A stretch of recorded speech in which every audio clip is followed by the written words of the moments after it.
Мен Садуова Балнұр Бақытқызы, Жезқазған қаласының жоғары медициналық колледжінің 1-ші курс студенті, Мұхтар Әуезов кітапханасының тұрақты оқырманы, Жас толқын поэзия клубының мүшесі, ерлік жырын жырлаймыз атты марафонды Өзбекова Аружаннан қабыл алып, Селкетай Қызғалдаққа жолдаймын.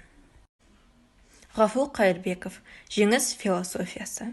Есімде, 5 әріпсіз жеңіс деген. У бар ма, сол сөз үшін мен ішпеген. Қан бар ма, сол сөз үшін тегіспеген. Жас бар ма, сол сөз үшін төгіспеген. Айқайы қуаныштың кеуде жарып, Қалыбек сол айқайдан естен танып, үстінде туған жердің аунай бердік, жараны жапырақпен жауып таңып. Аңқыған темір иісі түтін дәмі, тоғысты нанның иісі сүттің дәмі, тоғысты көктем иісі жаздың лебі, адамның жеңіс деген шықты әні. Адамның жеңіс деген күйі дарып, күн нұрын бізге төкті жиып алып, боз қырда шапқылады аман ұрпақ, әкенің пилоткасын киіп алып.